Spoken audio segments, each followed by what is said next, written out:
ان کا نذرانہ پیش کرنے کے بعد دعا ہے خالق لم یزل اپنے حبیب لبیب علیہ السلام کے نالین کے تصدق سے ہم سب کی جمعۃ المبارک کی حاضری اپنے دربار میں قبول فرمائیں۔ دوستان محترم، آج کا یہ مبارک دن 12 ذو الحج کا مقدس دن ہے۔ آج کے دن میں خلیفہ سوئم حضرت سیدنا عثمان غنی رضی اللہ تعالی عنہ آپ کی شہادت کا دن ہے۔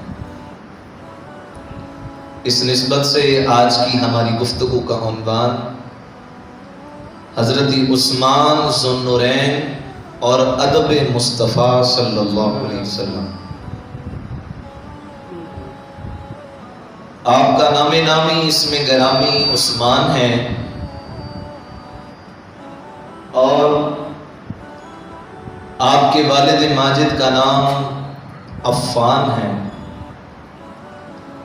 اور آپ کے والدہ کا نام عروہ ہے۔ آپ کی ولادت باسعادت 576 عیسوی کو مکہ میں ہوئی اور آپ کی شہادت سن 35 ہجری کو مدینہ شریف کے اندر ہوئی۔ آپ کا مزار پرانوار جنت البقیع کے اندر ہے۔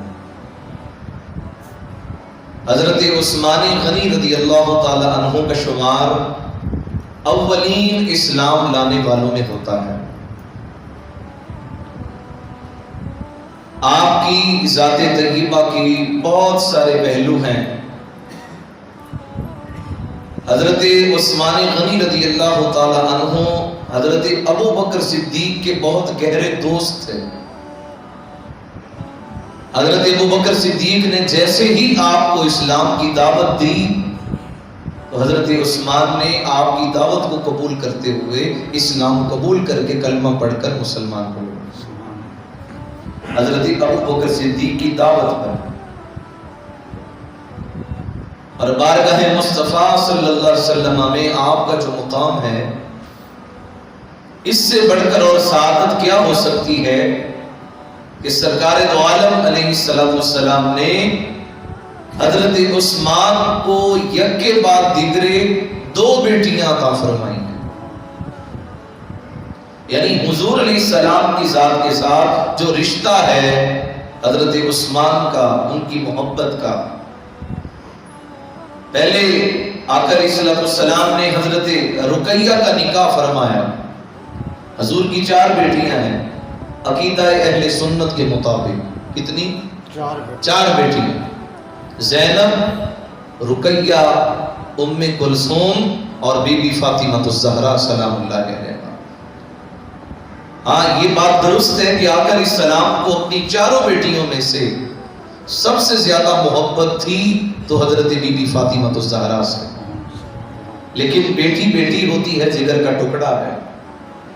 اب یہاں پر بہت سارے لوگوں کے ذہن کے اندر یہ شک آتا ہے کہ معاذ اللہ آقا علیہ السلام کی ایک ہی بیٹی ہے اور وہ حضرت فاطمہ ہے، جو باقی بیٹیاں ہیں وہ حضور کی نہیں ہیں، وہ حضرت خدیجہ کی اولاد ہیں جو وہ پیچھے سے لے کر آئے۔ یہ لوگوں کے ذہن کے اندر اکثر شبہ رہتا ہے، جبکہ یہ درست نہیں ہے، کیونکہ قرآن پاک سے اگر ہم دیکھیں، قرآن پاک نے جو لفظ دیا، عربی کے اندر بیٹی کے لیے لفظ استعمال ہوا ہے بنتن۔ کیا؟ بنتن۔ عربی میں بنتن کہتے ہیں، بیٹی کو بنتن کہتے ہیں۔ اگر زیادہ بیٹیاں ہوں تو اس کے لیے جمع کا صیغہ بنات۔ ایک بیٹی ہے تو بنت، زیادہ بیٹیاں ہیں ایک سے تو پھر بنات۔ اللہ رب العزت نے سورۃ الاحزاب میں فرمایا کیا؟ یا ایھا النبی، اے نبی صلی اللہ علیہ وسلم، کل ازواجک و بناتک، اے نبی کہہ دیجئے اپنی ازواج کو اور اپنی بیٹیوں کو۔ اس سے پتہ چلا کہ اللہ رب العزت نے بھی قرآن پاک کے اندر جو لفظ بنت کا لفظ استعمال کیا ہے وہ جمع کا صیغہ ہے، واحد کا نہیں۔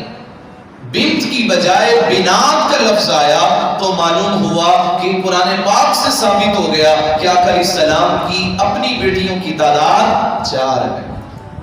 تو عقیدہ اہل سنت کی یہی ہے کہ حضور کی 4 بیٹیاں، کتنی بیٹیاں بولیے؟ 4 بیٹیاں۔ تو آقا علیہ السلام نے اپنی دوسری بیٹی حضرت سیدہ رقیہ رضی اللہ تعالی عنہا، ان کا نکاح حضرت عثمان کے ساتھ کر دیا۔ اور حضرت عثمان بڑے حسن والے تھے، بڑے پیار والے تھے، اور بڑا اللہ نے ان کو خوبصورتی سے نوازا۔ آپ کے دور کے لوگ کہتے ہیں کہ خدا کی قسم حضرت عثمان کو اللہ نے بڑی عزتیں عطا کی، بڑی دولت سے نوازا، لیکن اس کے باوجود بھی آپ سادہ لباس پہنتے تھے، سادہ لباس۔ اور سادے لباس کے اندر کبھی بھی ہم نے آپ کے لباس کے اوپر دھبا نہیں دیکھا، آپ کے چہرے کے اوپر کبھی گرد نہیں دیکھی، اتنے خوبصورت تھے۔ کسی نے آپ سے پوچھا اے عثمان اتنی خوبصورتی؟ ہمارے ملک کے اندر زیادہ تر جو خرچہ ہوتا ہے نا، آپ کو پتہ ہے کس چیز کا ہوتا ہے؟ میک اپ کا۔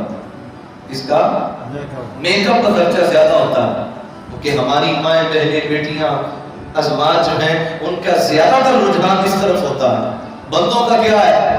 ایک جوڑا لایا تو دوسرا پا لیا، لو جی تیار ہو گئے۔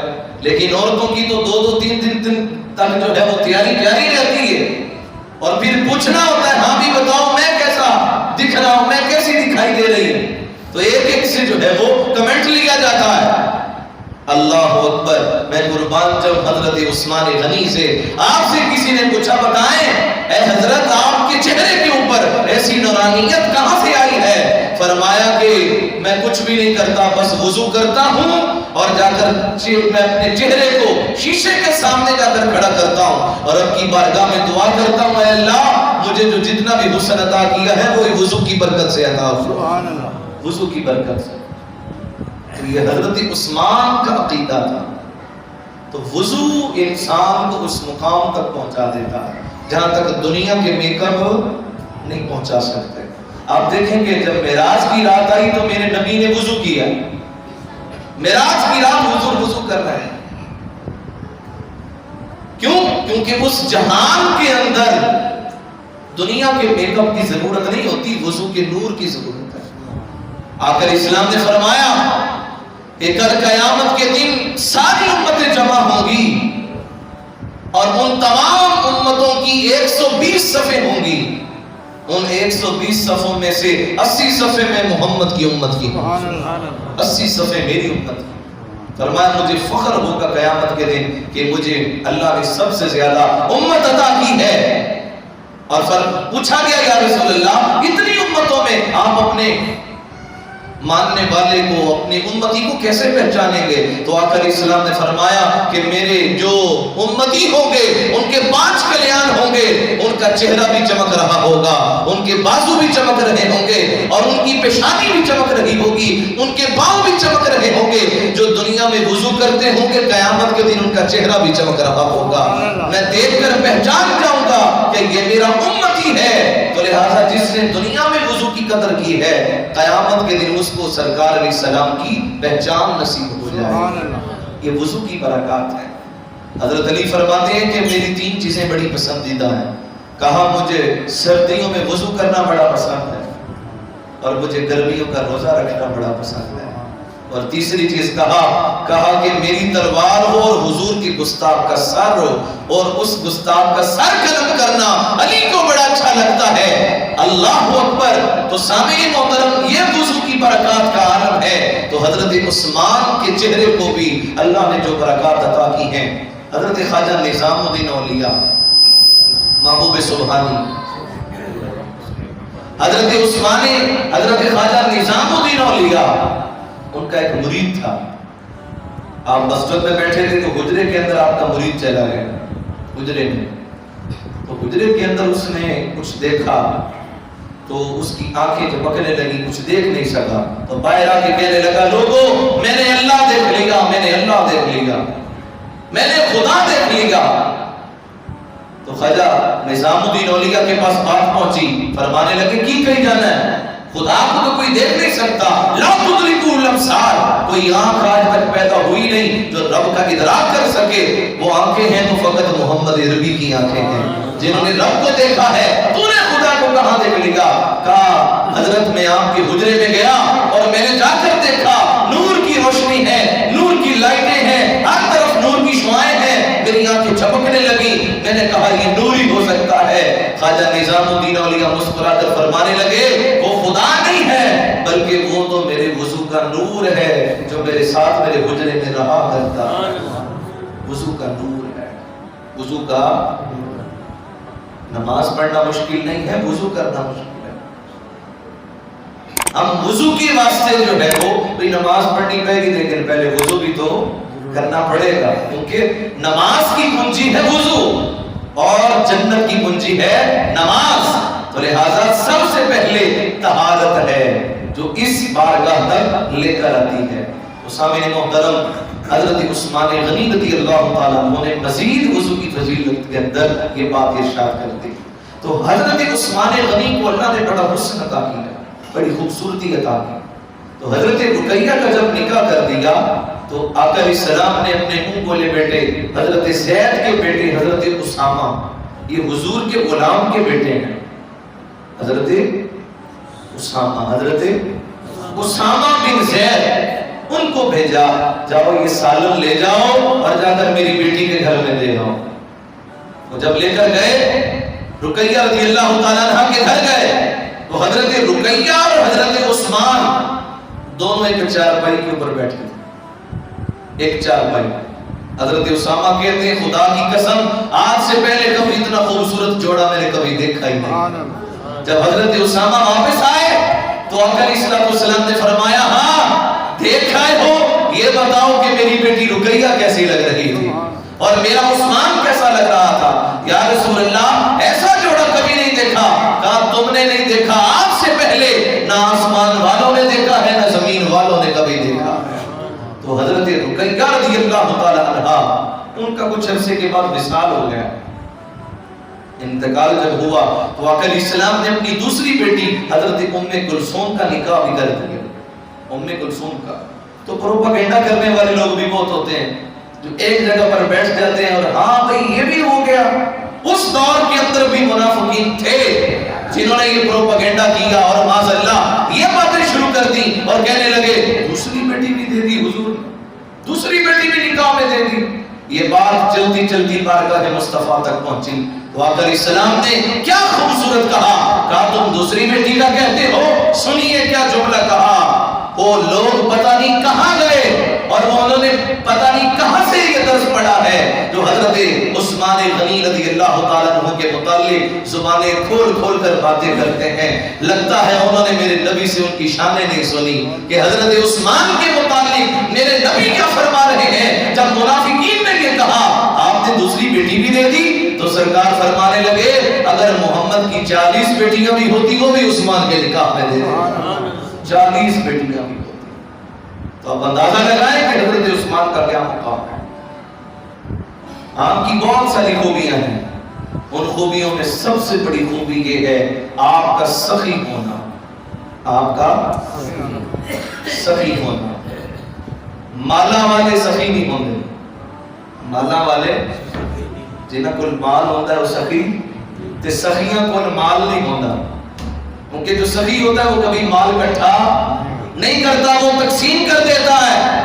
مولانا نومی فرماتے ہیں کہ اگر کنویں کو دیکھو نا، کنویں کو جس کے اندر سے پانی نکلتا ہو، اگر سارا پانی نکال دو پھر تازہ پانی آنا شروع ہو جاتا ہے، اگر پانی کھڑا رہے تو وہ پانی باستی ہو جاتا ہے۔ کہ اس واسطے جہاں زیادہ رش ہوتا ہے میں وہاں سے جا کر پانی لیتا ہوں، کہ اس واسطے جب میرے پاس زیادہ پیسے اکٹھے ہو جاتے ہیں میں تقسیم کر دیتا ہوں، جب سارے چلے جاتے ہیں تو اللہ مجھے تازہ رزق عطا فرما دیتا۔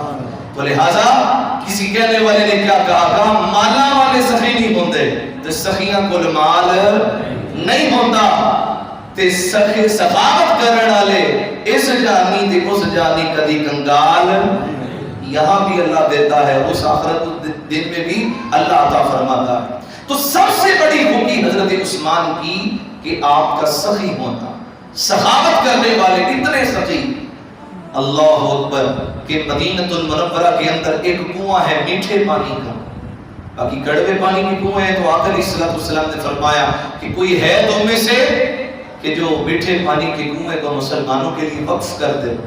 تو حضرت عثمان غنی رضی اللہ، اس کنویں کی قیمت تھی 500 یا 600 دینار۔ کتنی؟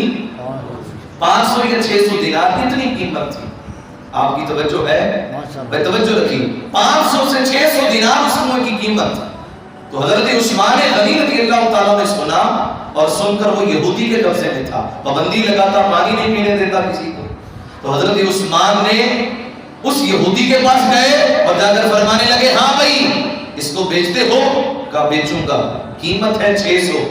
کہا مانگو کیا قیمت؟ کہا اس طرح بیچوں گا کہ ایک دن آپ کے لیے اور ایک دن میرے لیے، یعنی ایک دن مسلمان پانی پیئیں گے، ایک دن ہم پانی پیئیں گے، یہودی، کسی اور کو اجازت نہیں ہوگی۔ کہا ہمیں منظور ہے، قیمت مانگو۔ قیمت تھی 600، اس نے قیمت مانگی 3000۔ کتنی؟ 3000 دینار۔ آپ فرمانے لگے اے یہودی سن، تو نے اپنے ظرف کے مطابق مانگا ہے، تو نے 3000 مانگا ہے، لیکن عثمان کو 30,000 لے کر آیا ہوا، 30,000 دینار لے کر آیا ہوا، کیونکہ میرے نبی کی زبان سے نکلا ہے کہ یہ میٹھے پانی کے کنویں کو بخش کر دیا جائے۔ تو سامعین محترم، آپ کی یہ سخاوت، آپ کا یہ سخی ہونا، یہ بہت بڑی خوبی۔ اور دیکھیں سب سے بڑی بات حضرت عثمان غنی کی غزوہ تبوک کے موقع پر آقا علیہ السلام نے جب صحابہ کی تعداد 1000 ہے اور ان صحابہ کے لیے گھوڑے کا بھی انتظام کرنا ہے، ان کے لیے تلوار کا بھی انتظام کرنا ہے، کمان کا انتظام کرنا ہے، تیر کا انتظام کرنا ہے، کھانے پینے کا اہتمام کرنا ہے، ساری چیزوں کا اہتمام کرنا ہے، تو حضور نے اعلان فرمایا، کہا کہ کوئی ہے کہ جو اللہ کے راستے میں وقف کرے؟ حضرت ابوبکر صدیق نے سر پہ گٹھڑی باندھی اور سارا سامان اٹھا کر لے آئے۔ آپ نے واقعہ سن رکھا ہے، حضرت ابوبکر صدیق سارا سامان لائے، حضرت عمر گھر کا آدھا سامان لے کر آئے۔ اب جب باری آئی حضرت عثمان غنی رضی اللہ تعالیٰ عنہ کی، کہا یا رسول اللہ 200 گھوڑے، کتنے؟ 200 گھوڑے، بما ساز و سامان، تمام صحابہ کے آنے جانے کا خرچہ، ان کے کھانے پینے کے اہتمام، تلواریں، کمان، تیر، سب کچھ عثمان برداشت کرے گا۔ آقا علیہ السلام نے فرمایا کہ مسلمانوں کی تعداد زیادہ ہے۔ حضور نے دوبارہ اعلان کیا، کوئی ہے کہ جو اللہ کے راستے میں وقف کرے؟ حضرت شاہ ولی اللہ فرماتے ہیں کہ جب آقا علیہ السلام نے دوسری مرتبہ اعلان کیا تو حضرت عثمان نے اپنے گریبان کو پکڑا، گریبان کو، اور پکڑ کر کہنے لگے اے عثمان تیرا کیا حال ہے کہ تیرے ہوتے ہوئے نبی کو اعلان کرنا پڑ رہا ہے؟ تو کیا سوچ رہا ہے؟ اسی وقت کہا کہ یا رسول اللہ میں 400 گھوڑوں کا اعلان کرتا ہوں۔ پھر حضور نے فرمایا کہ تعداد زیادہ ہے۔ پوچھا گیا یا رسول اللہ کتنی تعداد ہے؟ یا رسول اللہ صلی اللہ علیہ وسلم، حضور نے فرمایا کہ 1000 تعداد ہے۔ حضرت عثمان کہتے ہیں میرے پاس 800 بندوں کے خرچے کا انتظام تھا، لیکن جب نبی نے تیسری مرتبہ اعلان کیا میں نے کہا یا رسول اللہ 1000 مجاہد جانے اور عثمان جانے، عثمان سب کا خرچہ برداشت کرنے کے لیے تیار۔ تو یہ حضرت عثمان کی سخاوت کا حال ہے کہ سب کچھ، حضرت عثمان کہتے ہیں 800 کا اہتمام تو میں نے خود کیا، باقی میں نے ادھار لیا۔ کتنا؟ ادھار لے کر میں نے بارگاہ مصطفیٰ میں پیش کیا۔ یہ آپ کی سخاوت کا عالم ہے۔ اللہ اکبر، مالا والے سخی نہیں ہوندے تے سخیاں کول مال نہیں ہوندا۔ تو حضرت عثمان فرماتے ہیں کہ جب ہم غزوے سے واپس آئے، اللہ کی قسم وہ سودا تجارت کے لیے میں نے بھیجا ہوا تھا، مجھے امید بھی نہیں تھی کہ مجھے منافع ہوگا، لیکن جب ہم واپس آئے اللہ نے مجھے 11 گنا زیادہ نفع عطا فرما دیا۔ کہا یہ سب کچھ ملا ہے تو در مصطفیٰ کی برکت سے ملا۔ کہا جب سے حضور سے نسبت ہوئی، جب سے آقا علیہ السلام کے نام پر میں نے سخاوت شروع کی ہے، کہا پہلے حضور کا کلمہ نہیں پڑھا تھا، تجارت کو بڑا وقت دیتا تھا لیکن مجھے اتنا منافع نہیں ہوتا تھا، لیکن جب حضور کا کلمہ پڑھ لیا، حضور کی غلامی میں آ گیا، اب تجارت کو وقت ہی نہیں دیتا، ہر وقت بارگاہ مصطفیٰ میں، کہا کہ وہاں سے اللہ دیتا ہے جہاں پر گمان ہی نہیں ہوتا۔ تو یہ سب کچھ دین کی برکات ہے۔ تو لہذا ہم سب کو بھی چاہیے کہ ہم جتنا وقت اپنے کاروبار اس سے زیادہ وقت ہمیں اللہ اور اس کے رسول کے لیے وقف کرنا چاہیے کہ اللہ رب العزت نے اعلان کیا ہے، حدیث قدسی ہے، اللہ فرماتا ہے کہ اے ابن آدم اپنے آپ کو میرے لیے وقف کر دے، اگر تو میرے لیے وقت نہیں نکالے گا کہا میں تجھے پائی پائی کا محتاج کر دوں، اور اگر تو میرے لیے اپنے آپ کو وقف کر دے گا، وقت نکالے گا، تو پھر کیا ہوگا؟ فرمایا تھوڑا بھی ہوگا تو میں تجھے بڑا رزق عطا، برکت والا رزق عطا کروں گا۔ میں نے ایسے لوگ بھی دیکھے لاکھوں روپے گھر آتے ہیں، لاکھوں روپے ہر مہینے، کبھی غربت نہیں آئی گھر میں، لیکن پھر بھی فون کر کے کہتے ہیں حضرت صاحب بڑی پریشانی ہے۔ میں کہتا ہوں کہ یہ پریشانی کیوں ہے؟ کیونکہ رزق سے برکت اٹھا لی گئی ہے۔ یہ برکت تب آئے گی کہ جب اللہ اور اس کے رسول کے نام پر قربان کیا جائے گا، سخاوت کرنی شروع کر دی جائے گی۔ تو اس کی ہمیں واضح مثال حضرت عثمان غنی کی سیرت سے ملتی ہے، آپ کی کردار سے ملتی ہے، اور ابھی بھی بات ختم نہیں ہوتی آپ کی سخاوت کی بے شمار مثالیں، بے شمار۔ آپ کی ذات پر بڑے الزامات لگائے گئے، 12 سال آپ نے خلافت کی، کتنے؟ سارے بولے 12 سال اب تخت پر بیٹھے، آپ کی خلافت چلتی رہی، اور سب سے زیادہ الزامات آپ کی ذات پر لگے۔ لوگوں نے کہا کہ آپ لوگوں کے اوپر نوازشیں بڑی کرتے ہیں، لوگوں کو انعامات بڑے دیتے ہیں۔ آپ فرمانے لگے، جواب میں کہتے تھے کہ خلافت میں آنے سے پہلے میں تو بڑا دیتا تھا، تو وہ میں کہاں سے دیتا تھا؟ وہ کس خزانے سے دیتا تھا؟ کہا کہ یہ میں اپنی جیب سے دیتا ہوں، بیت المال سے نہیں دیتا۔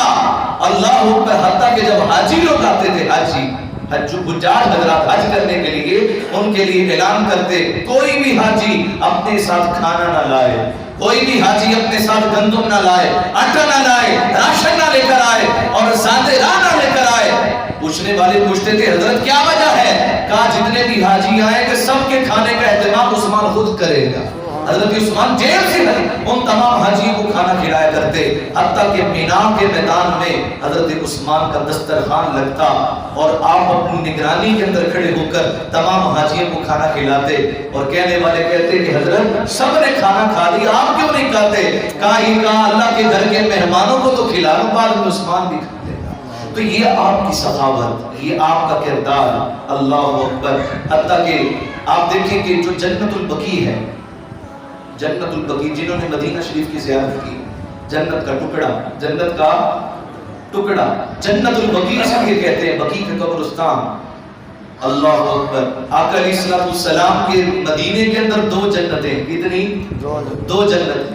کون کون سی جنتیں؟ ایک جنت البقیع جس کا بھی ذکر کیا، اور دوسری جنت وہ ما بین بیتی و منبری روضۃ من ریاض الجنہ، فرمایا میرے حجرے سے لے کر میرے منبر تک جتنی جگہ ہے یہ جنت کا ٹکڑا ہے، فرمایا جس نے یہاں 2 نفل پڑھے اللہ اس کو جنت الفردوس عطا فرما دے۔ کتنی بلند بارگاہ کہ زمین کے اندر اللہ نے جنت کا ٹکڑا رکھا ہے، اللہ اکبر۔ ایک علامہ صاحب میرے دوست ہیں، علامہ محمد فیض صاحب راول پنڈی کے، انہوں نے مجھے یہ واقعہ بتایا، کہا حضرت صاحب کہ جب میں مدینے گیا تو مدینے جاتے ہوئے جب میں داخل ہوا حضور کے مدینے میں، تو میرے ذہن کے اندر خیال آیا کہ آقا علیہ السلام کی حدیث کے مطابق مدینے میں کتنی جنتیں ہیں؟ 2۔ سارے بولیں اللہ آپ سب کو مدینے لے جائے، آمین تو کہتے ہیں۔ 2 جنتیں ہیں، خدا کی قسم جس نے مدینہ نہیں دیکھا اس نے کچھ بھی نہیں دیکھا، اللہ اکبر۔ تو کہا 2 جنتیں ہیں، کہا ایک جنت البقیع ہے، اور دوسرا حضور کا وہ کہنا ریاض جنہ، 2 جنتیں۔ کا بھی سوچ ہی رہا تھا، اسی گلی کے کونے پر ایک عورت بیٹھی ہے جس کے بال بکھرے ہوئے، جس کے کپڑے پھٹے ہوئے، غبار مٹی کے اندر گرد و غبار ہے۔ جیسے ہی میرے ذہن میں خیال آیا کہ حضور کے مدینے میں 2 جنتیں ہیں، اس عورت نے عربی میں مجھے بلایا اور بلا کر کہنے لگی تعال یا شیخ، اے شیخ میرے پاس آ۔ جب میں اس کے پاس گیا اور وہ مجھ سے کہنے لگی تو کیا سوچتا ہے کہ حضور کے مدینے میں صرف 2 جنتیں؟ تو کیا سوچتا ہے؟ کہا کہ کبھی میری نظر سے دیکھ، حضور کا تو سارا مدینہ ہی جنت ہے، سارا مدینہ۔ کہا میرے پاؤں تلے سے زمین نکل گئی۔ میں نے کہا لوگ معاذاللہ حضور کے علم کے بارے میں بات کرتے ہیں، یہاں تو حضور کی گلی میں بیٹھنے والے جو دیوانے ہیں اللہ نے ان کو اتنا علم عطا کیا ہے، تو نبیوں کے امام کے علم کا مقام مرتبہ کیا ہے، حضور کے علم کا مقام کیا ہے، اللہ اکبر۔ تو سامعین محترم میں عرض کر رہا تھا کہ جنت البقیع کی وہ جگہ، آقا علیہ السلام اپنے حجرے سے نکلے تو چلتے چلتے حضور بقیع کی جگہ پر، وہ یہودی کے قبضے میں تھی اور یہودی وہاں پر اپنے گھوڑے باندھتے تھے جانور، حضور کو بڑی پسند آئی وہ جگہ۔ واپس آ کر حضور نے فرمایا عثمان ذرا چکر لگا کے آنا، وہ جگہ بڑی اچھی ہے، ذرا دیکھ کے آنا، جگہ بڑی اچھی ہے۔ حضرت عثمان گئے اور جا کر خرید کر واپس آ گئے۔ فرمایا کہ عثمان دیکھیے، کہا یا رسول اللہ دیکھی بھی اور خرید کر وقف بھی کر دی ہے۔ تو حضور فرمانے لگے کہ میں نے خریدنے کا تو کہا نہیں تھا، کہا یا رسول اللہ خریدنے کا تو نہیں کہا تھا، لیکن یہ تو کہا تھا نا اچھی بڑی ہے۔ تو میں نے کہا جو چیز اچھی ہے وہ یہودی کے پاس تو نہیں رہنی چاہیے، وہ تو مصطفیٰ کے پاس رہنی چاہیے، اس لیے یا رسول اللہ وہ میں نے وقف کر دی ہے۔ آج وہ لوگ جو حضرت عثمان کے متعلق زبانیں کھول کر بکواسات کرتے ہیں، جو معاذاللہ ان کے متعلق باتیں کرتے ہیں، گلے پھاڑ پھاڑ کر منبر و محراب پر بیٹھ کر حضور کے خلیفے کے متعلق بات کرتے ہیں، ان کو یہ جا کر بتاؤ آج جنت البقیع کے اندر حضرت فاطمہ کا مزار ہے، وہ جگہ خرید کر دینے والے ہیں تو حضرت عثمان غنی۔ جنت البقیع کے اندر آج مزار ہے حضرت امام حسن کا، وہاں مزار ہے حضرت سیدہ عائشہ کا، وہاں مزار ہے حضرت امام جعفر الصادق علیہ السلام کا، وہاں مزار ہے امام سیدنا زین العابدین علیہ السلام کا۔ بڑی بڑی ہستیاں، یہ احسان ہے تو حضرت عثمان غنی رضی اللہ تعالیٰ عنہ کا ہے، ان کی جگہ انہوں نے خرید کر دی ہے، تو لہذا ان کی محبت کا عالم یہ ہے۔ اللہ اکبر۔ تو سامعین محترم یہ حضرت عثمان غنی کی سخاوت ہے کہ جنت البقیع کی جگہ بھی آپ نے خریدی اور مدینے کا میٹھا کنواں بھی آپ نے خریدا، غزوہ تبوک کا سارا خرچہ بھی آپ نے اٹھایا، حاجیوں کے کھانے کا اہتمام بھی اپنی جیب سے کرتے۔ اتنی بے شمار مثالیں ہیں، اللہ اکبر۔ وقت ختم ہو سکتا ہے لیکن آپ کی سیرت و کردار کی کوئی خوبیاں ختم نہیں ہو سکتی ہیں۔ اللہ اکبر۔ یہ ساری باتیں ایک طرف، لیکن سب سے بڑھ کر حضرت عثمان کا بارگاہ مصطفیٰ کا ادب، اس کی مثال نہیں ملتی۔ صلح حدیبیہ کے موقع پر جب آقا علیہ السلام کے صحابہ نے کہا کہ یا رسول اللہ بڑا دل کرتا ہے کہ مکے کی زیارت کر کے آئیں، بڑا دل کرتا ہے کہ ہم عمرہ کریں، حضور تشریف لے چلیں۔ آقا علیہ السلام نے صحابہ کے مشورے پر ارادہ کیا، بیعت کی، پہلی بیعت صلح حدیبیہ کی، تمام صحابہ چلے اور حدیبیہ کے مقام پر آقا وہاں پر کفار کے اندر یہ افواہ پھیل گئی کہ معاذ اللہ مسلمان آ رہے ہیں جنگ کرنے کے لیے۔ حضور نے سفیر بنا کر بھیجا حضرت عثمان کو، اے عثمان چونکہ تو وہاں کا رہنے والا ہے، تیرا گھر بھی ہے وہاں پر، کیونکہ حضرت عثمان جب مکے میں جاتے تھے تو پوری نماز پڑھتے تھے، کیا کرتے تھے؟ پوری نماز۔ لیکن آقا علیہ السلام جب جاتے تھے تو حضور علیہ السلام قصر نماز پڑھتے، سفر میں ہوتے تو حضرت عمر بھی، حضرت ابوبکر بھی قصر۔ کسی نے پوچھا کہ آپ پوری نماز کیوں پڑھتے ہیں؟ کہا اس واسطے کیونکہ میرا گھر ہے، آج بھی میرا گھر ہے وہاں پر مکہ کے اندر، لہٰذا جو اپنے وطن اصلی میں آ جائے تو اس کو وہاں پر آ کر پوری نماز ادا کرنی چاہیے۔ ایک صاحب نے مجھے فون کیا، وہ فون کر کے کہنے لگے حضرت صاحب یہ بتائیں جب بیٹیاں اپنے گھر میں آتی ہیں اپنے باپ کو ملنے یا اپنے والد کو اپنی ماں کو ملنے کے لیے تو وہ پوری نماز پڑھا کریں یا قصر نماز پڑھا کریں؟ تو میں نے کہا کہ میں تمہیں اگلے دن جواب دوں گا، اور جواب کیا دیا؟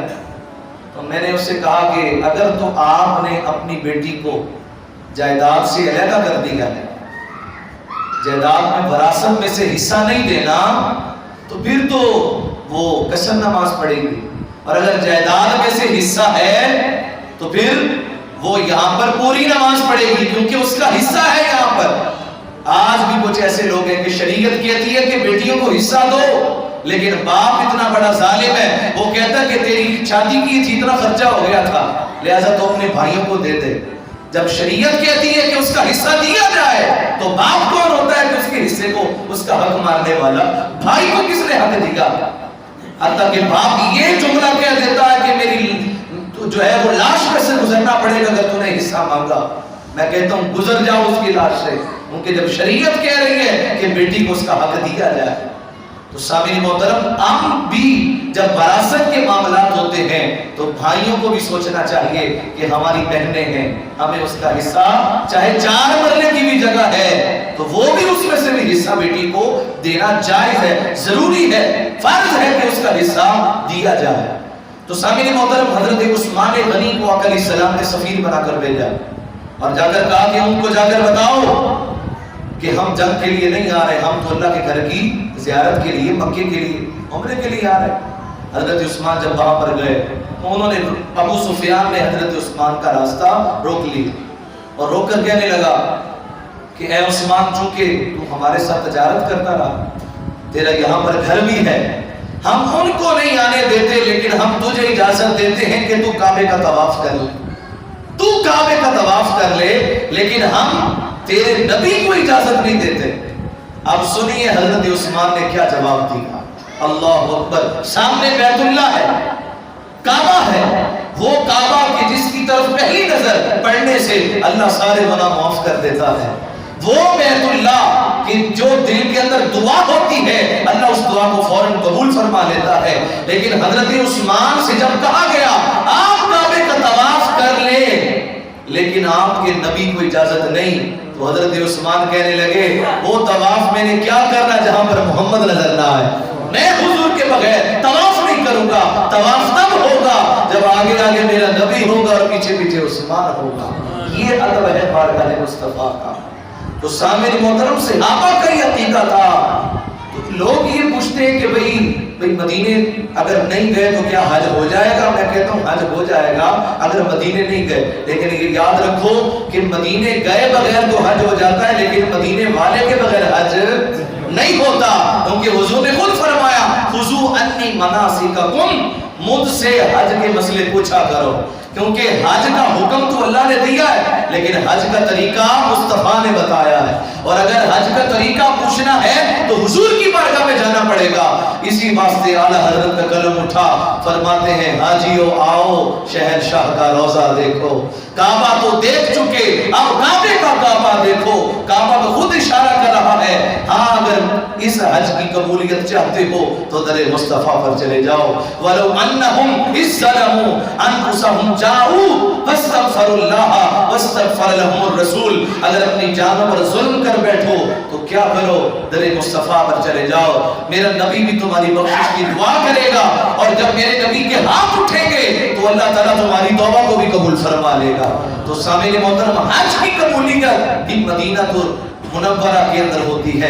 اللہ اکبر۔ اسی واسطے حضرت عثمان غنی رضی اللہ تعالیٰ عنہ کا یہ ادب، حضرت عثمان فرماتے ہیں کہ خدا کی قسم کہ میں نے کبھی اس ہاتھ کو جس ہاتھ سے میں نے ایک مرتبہ حضور کے ہاتھ میں دے دیا، کبھی میں نے اپنی شرمگاہ کو وہ ہاتھ نہیں لگایا۔